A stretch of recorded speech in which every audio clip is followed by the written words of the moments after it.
Men are moved by two levers only, fear and self-interest. Napoleon Bonaparte, cruelty isn't a flaw, it's a tool. Society teaches you to suppress it, to see it as inherently evil. They tell you that compassion and kindness are the only paths to virtue. That's a lie designed to keep you docile, to make you predictable. The world rewards ruthlessness. The strong take what they want, and the weak are left to justify their failures with moral platitudes. This isn't an endorsement of mindless violence, but a cold recognition of reality. Understand your own capacity for cruelty, master it, and you will possess a power others can't comprehend. To deny its existence within yourself is to be controlled by it, to become a weapon wielded by others. They will exploit your empathy, manipulate your guilt, and leave you broken while they claim the moral high ground. Cruelty is simply the application of force without remorse. The world operates on this principle whether you like it or not. Nature is cruel, competition is cruel, business is cruel, relationships can be cruel. Pretending otherwise is a childish fantasy. The difference between a master and a victim is the ability to wield this force consciously, deliberately, and with precise control. The sheep bleats about fairness while the wolf sharpens its teeth. Which one survives?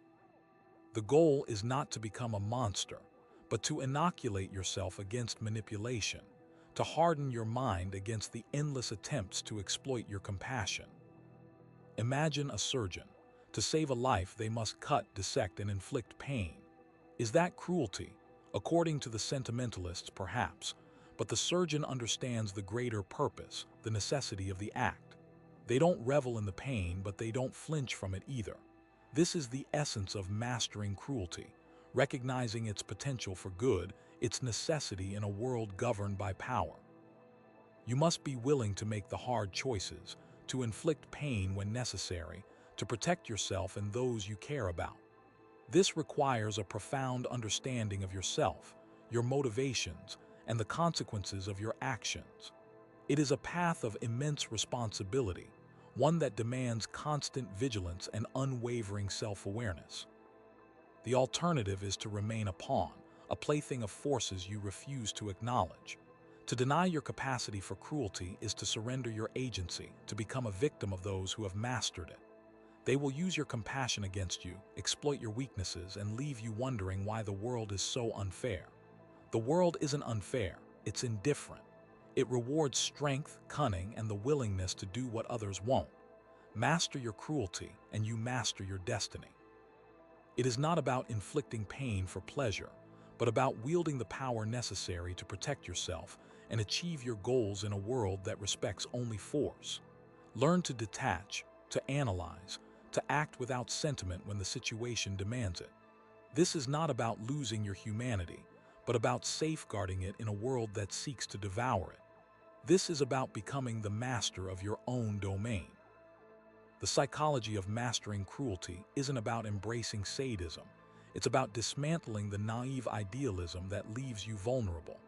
It's about understanding the shadow self, the part of you that is capable of inflicting pain and suffering, and integrating it into your conscious awareness. Most people suppress this aspect of themselves, pretending it doesn't exist. This denial creates a blind spot, a vulnerability that can be exploited by those who understand the true nature of power. When you deny your capacity for cruelty, you deny your capacity for self-defense. You become predictable, easily manipulated by those who are willing to use force to achieve their ends. True mastery begins with acknowledging the darkness within, not glorifying it, but understanding its potential and learning to control it. It's about recognizing that in certain situations, compassion can be a liability, and that the only way to protect yourself and those you care about is to be willing to meet force with equal, if not greater, force. This requires a profound shift in perspective, a willingness to abandon the comfortable illusions of a just and benevolent world. The world operates on a principle of dominance hierarchies. Whether you acknowledge it or not, you are constantly navigating these hierarchies, vying for position and resources. Those who are unwilling to compete, who cling to the belief that fairness and equality will prevail, are often left behind, exploited, and ultimately defeated. To master cruelty is to understand the rules of this game, to recognize the inherent power dynamics at play, and to develop the skills and strategies necessary to thrive in a competitive environment. This doesn't mean becoming a ruthless tyrant, but it does mean developing a strategic mindset, a willingness to make difficult choices, and the capacity to inflict pain when necessary. It's about understanding that sometimes the only way to win is to be willing to fight dirty, to exploit weaknesses, and to use every advantage at your disposal. But this power must be wielded with precision and control, not out of blind rage or bloodlust, but with a clear understanding of the desired outcome and the consequences of your actions. It's a delicate balance, a constant negotiation between compassion and ruthlessness, between idealism and pragmatism. Consider the predator in the wild. It doesn't apologize for hunting its prey. It acts out of necessity, driven by instinct and the need to survive. It doesn't revel in the suffering of its victim, but it doesn't hesitate to kill when necessary. This is the essence of mastering cruelty, acting with purpose and detachment without sentimentality or remorse. It's about recognizing that the world is a harsh and unforgiving place, and that survival often requires making difficult choices. It's about understanding that sometimes the only way to protect yourself is to be willing to inflict pain on others. This is not about becoming a monster, but about becoming a protector, a guardian of your own well-being and the well-being of those you care about.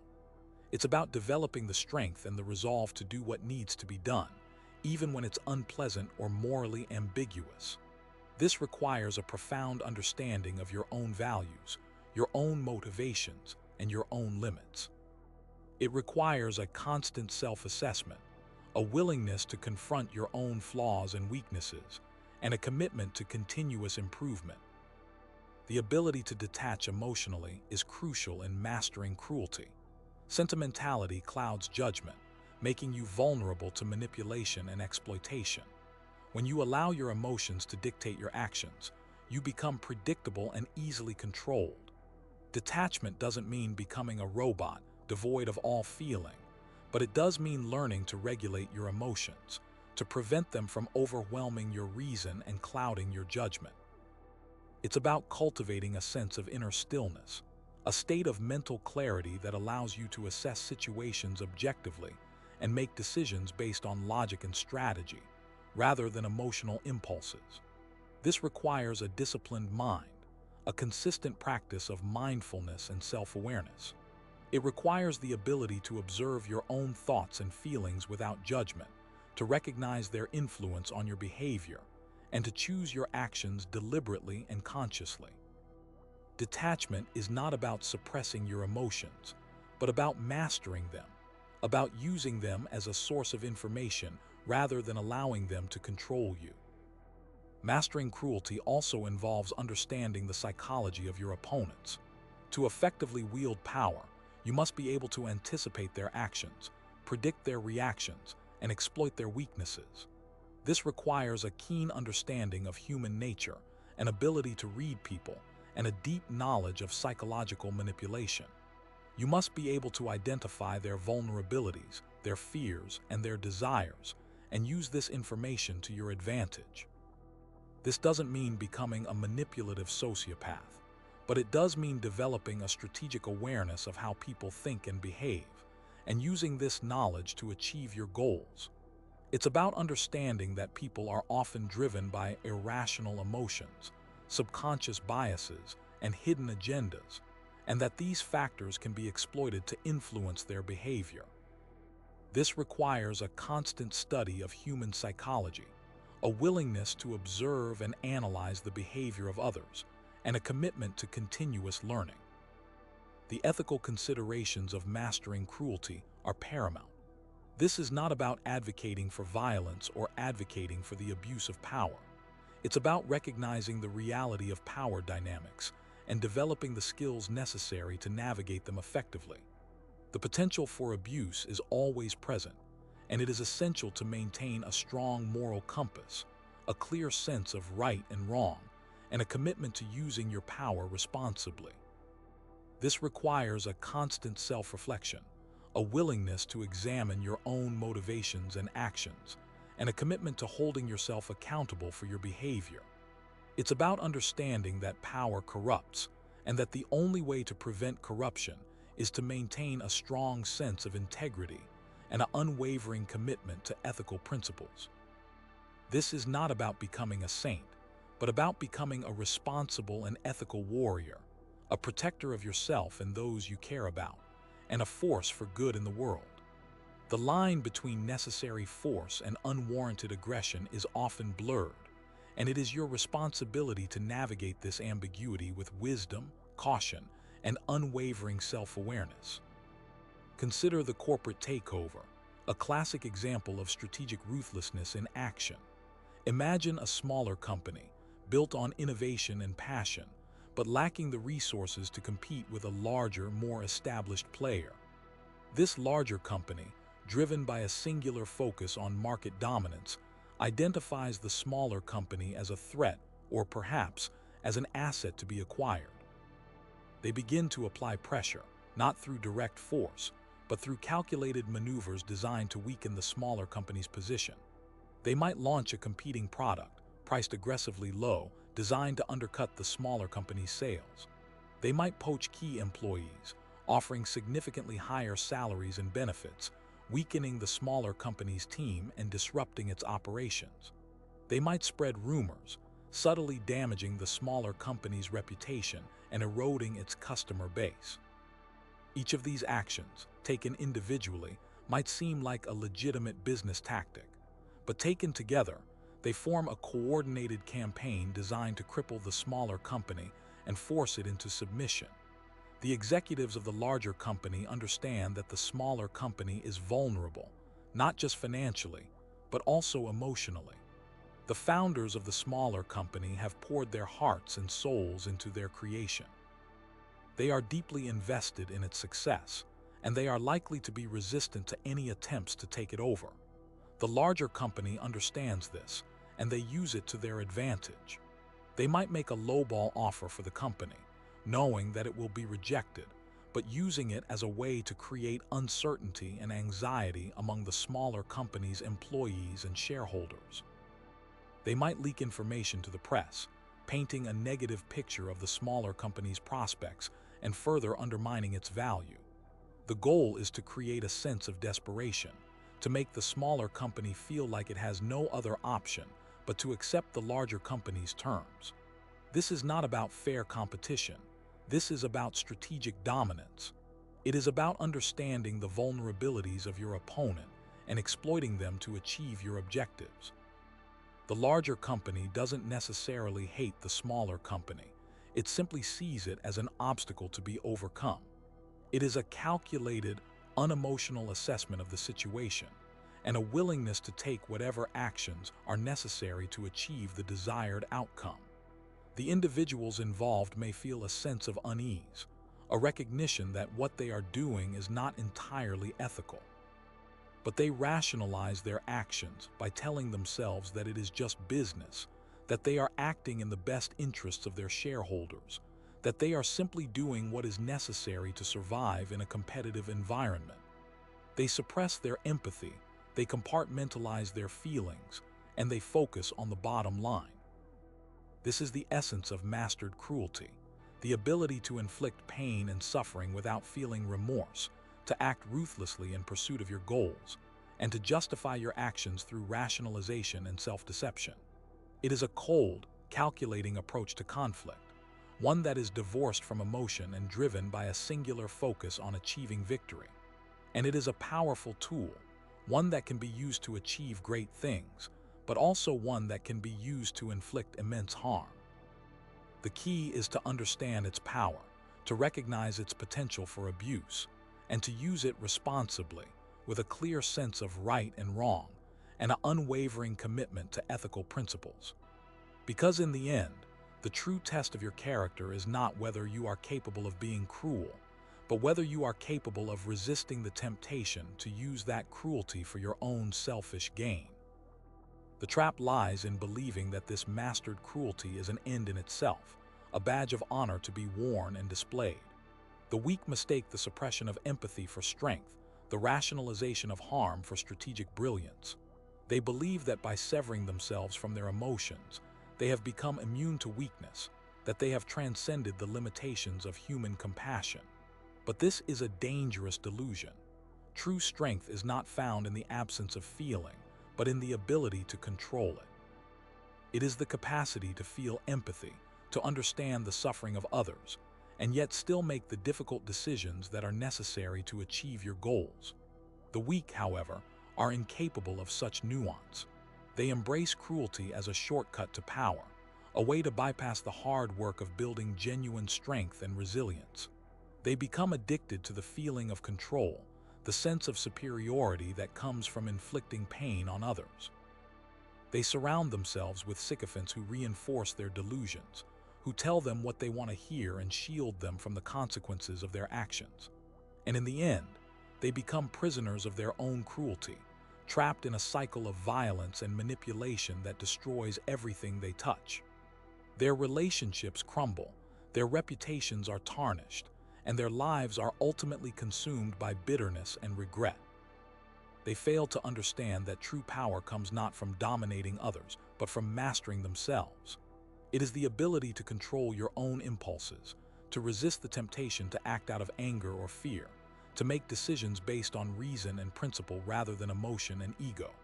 The weak, consumed by their need for validation and control, are incapable of such restraint. They lash out at anyone who challenges them, they seek to crush their opponents, and they leave a trail of destruction in their wake. They believe that they are invincible, that they are untouchable, but they are ultimately undone by their own arrogance and short-sightedness. They fail to see that their cruelty is not a sign of strength, but a symptom of weakness, a desperate attempt to mask their own insecurities and vulnerabilities. They are like cornered animals, lashing out in fear, unaware that their actions are only making their situation worse. Their cruelty is a self-fulfilling prophecy, attracting negativity and conflict into their lives, further isolating them from genuine connection and support. The truly strong, on the other hand, understand that cruelty is a tool to be used sparingly and strategically, not a way of life. They reserve it for situations where it is absolutely necessary, where it is the only way to achieve a critical objective. They do not revel in it, they do not enjoy it, and they certainly do not use it to satisfy their own ego or insecurities. They understand that every act of cruelty has a cost, that it can damage relationships, erode trust, and create enemies. And they are willing to pay that cost only when the potential benefits outweigh the risks. They are masters of their own emotions, capable of feeling empathy and compassion, but also capable of suppressing those feelings when necessary to make the tough decisions. They are not afraid to confront uncomfortable truths, to challenge their own biases, and to admit when they are wrong.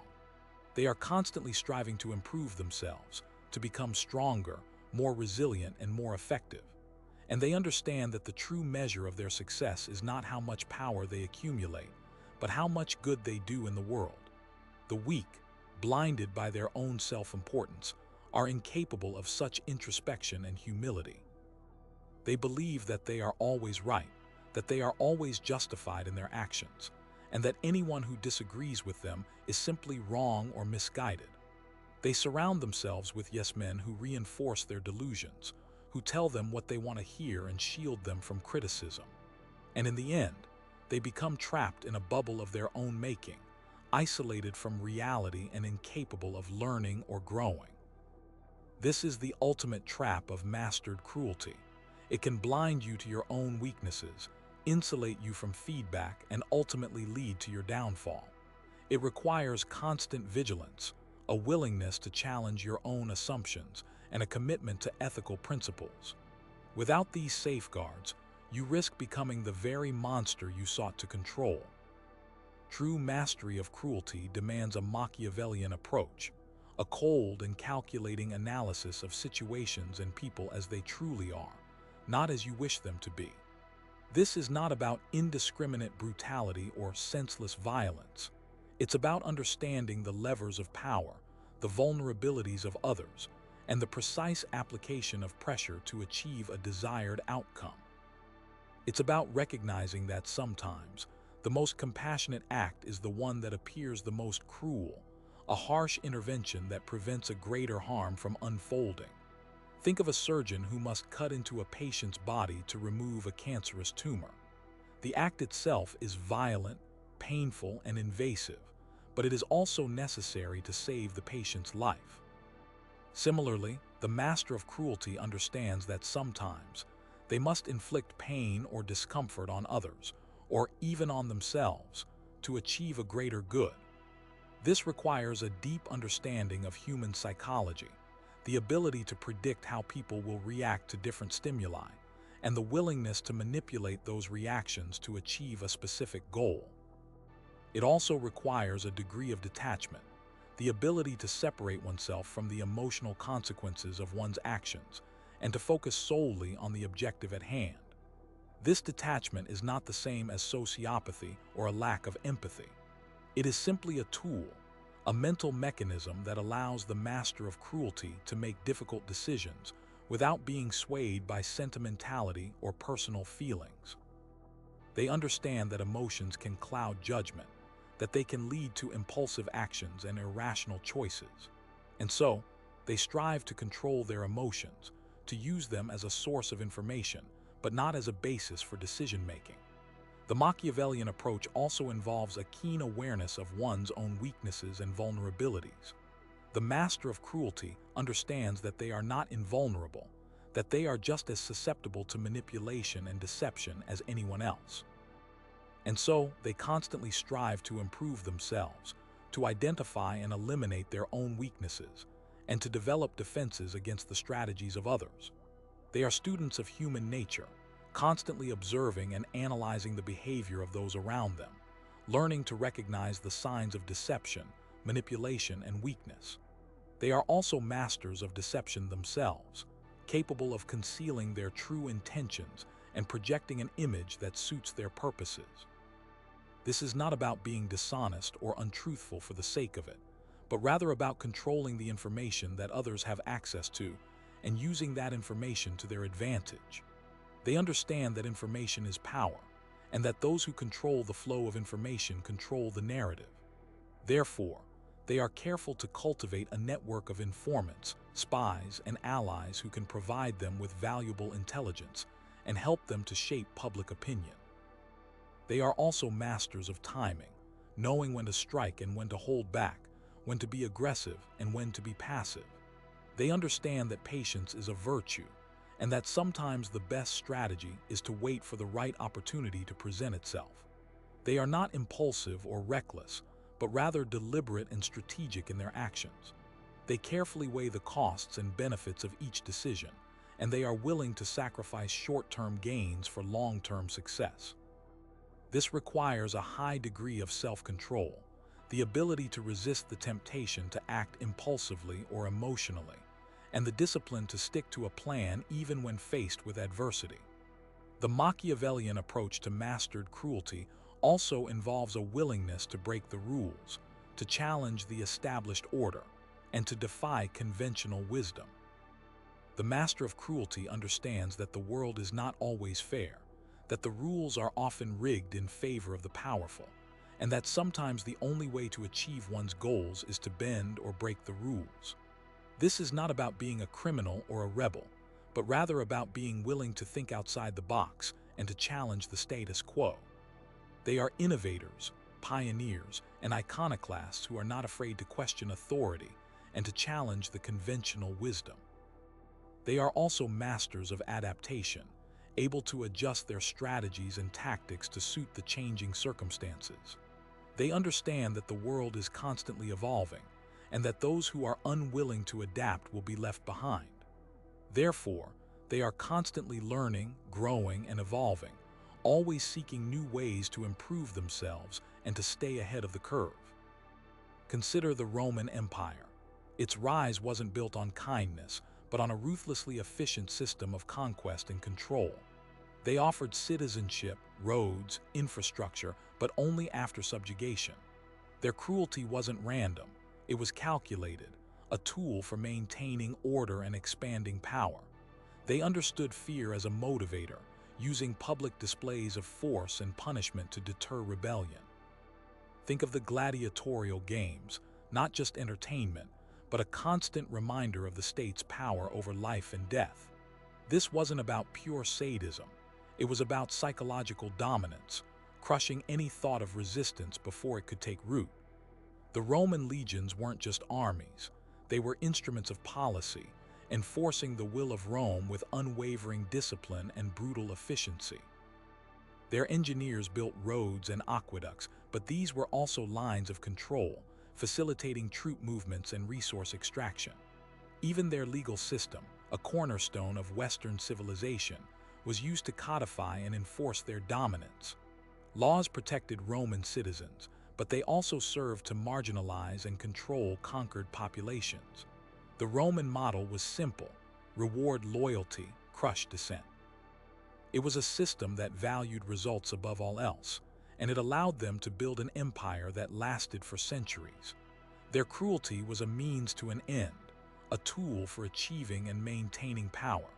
It was a cold, calculating approach, devoid of sentimentality or moral qualms. War, in its essence, is a crucible of cruelty. It strips away the veneer of civilization, exposing the raw, primal instincts that lie beneath. In war, the goal is to break the enemy's will to fight, to shatter their morale and render them incapable of resistance. This often involves acts of extreme violence, brutality, and psychological manipulation. The battlefield is a theater of cruelty, where the only rule is survival. Leaders must make decisions that have life-and-death consequences, often weighing the lives of their own soldiers against the potential for victory. They must be willing to sacrifice individuals for the greater good, to order attacks that will inevitably result in casualties. The successful war leader understands the psychology of both their own troops and their enemy. They know how to motivate their soldiers to fight, to instill in them a sense of purpose and a willingness to sacrifice. They also know how to exploit the enemy's weaknesses, to sow discord and undermine their morale. Psychological warfare is a key component of modern warfare, using propaganda, disinformation, and intimidation to demoralize the enemy and break their will to fight. Cruelty, in this context, is not about inflicting pain for pleasure, but about achieving a strategic objective. It's about using fear and intimidation to control the battlefield and to achieve victory. War is a harsh teacher, forcing individuals to confront the darkest aspects of human nature. It demands a willingness to make difficult decisions, to accept the inevitability of violence, and to embrace the necessity of cruelty. Those who are unwilling to do so are unlikely to survive. The application of cruelty in war or empire building highlights a key principle: directed force. It's not about random acts of violence or senseless brutality. True mastery of cruelty lies in understanding its strategic application. It's about knowing when to apply pressure, when to show restraint, and when to unleash the full force of your power. Think of a surgeon using a scalpel. The blade is inherently dangerous, capable of inflicting great harm. But in the hands of a skilled surgeon, it becomes an instrument of healing, capable of saving lives. The same principle applies to cruelty. In the right hands, it can be a tool for achieving specific objectives, for breaking down resistance, and for creating order out of chaos. The key is to understand the underlying psychology, to know what motivates people, and to use that knowledge to your advantage. A master of cruelty is not a sadist, but a strategist. They understand that fear is a powerful motivator, but they also know that it can be counterproductive if used indiscriminately. They know when to offer carrots and when to wield the stick. They understand the importance of maintaining control, of never letting emotions cloud their judgment. They are masters of manipulation, able to influence the behavior of others through a combination of persuasion, intimidation, and reward. Their cruelty is not born of malice, but of necessity. It is a tool that they use to achieve their goals, to protect their interests, and to maintain their power. Consider the concept of shock and awe in modern military strategy. It's not simply about overwhelming firepower. It's about creating a psychological effect that paralyzes the enemy's ability to resist. The goal is to shatter their morale, to make them believe that resistance is futile. This is achieved through a combination of overwhelming force, precision strikes, and psychological operations. The intent is to create a sense of chaos and disorientation, to make the enemy feel helpless and vulnerable. The concept relies on the understanding that the human mind can only process a limited amount of information at any given time. By overwhelming the enemy with information, you can overload their cognitive capacity and prevent them from making rational decisions. This can lead to panic, disorganization, and ultimately, surrender. The ethical implications of such strategies are complex and controversial. Critics argue that they are inhumane and that they inflict unnecessary suffering on civilians. Proponents argue that they are necessary to achieve a swift victory and to minimize casualties in the long run. Regardless of the ethical considerations, the concept of shock and awe illustrates the power of psychological manipulation in warfare. It demonstrates that the application of force is not always about physical destruction, but about creating a desired psychological effect. Cruelty, therefore, isn't about mindless aggression, but about the precise and controlled application of force to achieve a specific outcome. The surgeon's scalpel, the general's strategy, the empire's laws, all tools used with intention, understanding the power dynamics at play. Mastery lies not in the act itself, but in the deliberate choice to deploy it. The objective is always control, be it over a body, a battlefield, or a population. Cruelty in its purest form is the severance of empathy, a calculated detachment from the suffering of another. It's not the blind rage of a cornered animal, but the cold, deliberate action of a mind that has weighed the consequences and chosen to inflict pain. Understanding this distinction is paramount. The animal acts from instinct, a desperate attempt to survive. The master of cruelty acts from intellect, a calculated move in a larger game. This requires a profound understanding of human psychology, the ability to predict how another person will react to specific stimuli, to exploit their vulnerabilities and manipulate their emotions. It's a skill honed through observation, experience, and a willingness to confront the darkest aspects of human nature. The question then arises, why master this? The answer lies not in the desire to inflict suffering for its own sake, but in the ability to control outcomes, to shape events, to achieve goals that would otherwise be unattainable. Imagine a negotiator facing a ruthless adversary. Empathy in that situation becomes a liability. The negotiator who allows their emotions to cloud their judgment will be easily manipulated, their weaknesses exploited. The master of cruelty, however, can detach themselves from the emotional landscape, assess the situation with cold logic, and identify the pressure points. They understand that fear, desperation, and insecurity are powerful levers that can be used to bend the other party to their will. They can create an environment of uncertainty and anxiety, forcing the adversary to make concessions out of fear of the consequences. This is not about sadism, but about strategy. It's about understanding the power of fear and using it to achieve a desired outcome. Consider the discipline of a Spartan warrior. From a young age, they were subjected to harsh conditions, rigorous training, and brutal punishments. This was not simply about building physical strength and endurance. It was about stripping away their emotional attachments, their vulnerabilities, and their fear of death. The goal was to create a soldier who was completely devoid of empathy, a machine of war that could execute orders without hesitation or remorse. This level of detachment allowed them to perform acts of incredible violence and self-sacrifice, to endure unimaginable pain and suffering, all in the service of the state. The cruelty they inflicted on themselves was a means to an end, a way to forge an unbreakable will and achieve a level of discipline that was unmatched in the ancient world. The modern battlefield is not always a physical space. It can be a corporate boardroom, a political arena, or even a personal relationship. In these environments, the weapons are not bullets and bombs, but words, strategies, and psychological tactics.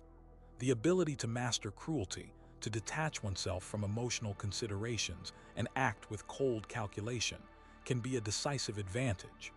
This doesn't mean engaging in unethical or illegal behavior. It means understanding the power dynamics at play, identifying the vulnerabilities of your opponents, and using that knowledge to achieve your goals. It means being willing to make difficult decisions, to sacrifice short-term gains for long-term objectives, and to withstand the criticism of those who do not understand the nature of the game.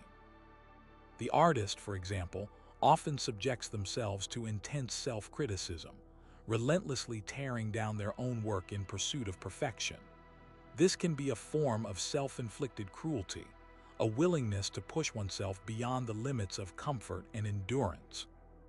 The musician who practices scales for hours on end, the writer who rewrites the same sentence dozens of times, the athlete who pushes their body to the point of exhaustion, all are engaging in a form of controlled cruelty, a deliberate act of self-discipline aimed at achieving mastery. They understand that growth requires pain, that progress demands sacrifice, and that the only way to reach their full potential is to confront their own limitations and push beyond them. However, there is a crucial distinction between controlled cruelty and unchecked aggression. The master of cruelty understands the difference, wields it with precision, and never allows it to consume them. Uncontrolled aggression is a sign of weakness, a lack of self-control. It leads to impulsive decisions, reckless behavior, and ultimately failure.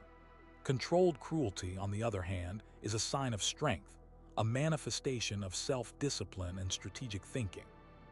It allows you to remain calm and focused under pressure, to assess the situation objectively, and to make the right decisions, even when those decisions are difficult or unpopular. The key to mastering cruelty is understanding its limitations. It is a tool, not an identity.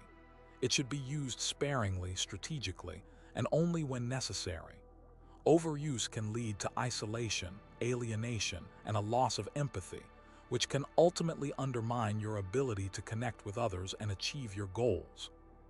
The truly powerful individual is not the one who is capable of inflicting the most pain, but the one who is capable of controlling their own impulses and using their power wisely. The master of cruelty understands this paradox and strives to maintain a balance between detachment and compassion, between strength and vulnerability. They recognize that true power lies not in the ability to dominate others, but in the ability to master oneself.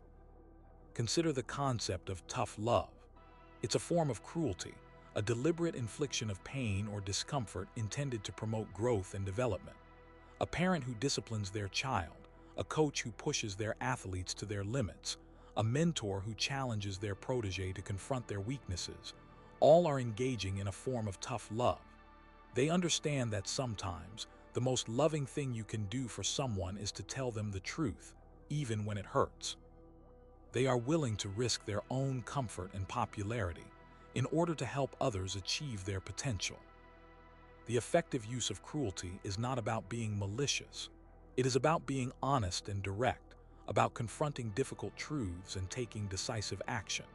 It is about understanding the power of pain and using it to motivate yourself and others to achieve greatness. But it requires a level of self-awareness and emotional intelligence that few possess. It demands a constant evaluation of your own motives and a willingness to admit when you are wrong. It requires a deep understanding of human psychology and the ability to predict the consequences of your actions. The path to mastering cruelty is not for the faint of heart. It is a long and arduous journey that demands discipline, self-reflection, and a willingness to confront the darkest aspects of human nature. But for those who are willing to undertake the challenge, the rewards can be immense. They will gain the ability to control their own emotions, to influence the behavior of others, and to achieve their goals with ruthless efficiency. Therefore, embracing your own capacity for cruelty is not an endorsement of senseless violence or malicious intent. It's an acknowledgement of a powerful force within, one that can be channeled for strategic advantage, self-mastery, and ultimately, a more profound understanding of the human condition. The goal is not to become cruel, but to understand cruelty, to master its potential, and to wield it with the precision and control of a surgeon's scalpel. The true mastery comes not from inflicting pain, but from choosing when, where, and how to apply it for maximum effect, all while maintaining an unwavering grip on your own moral compass.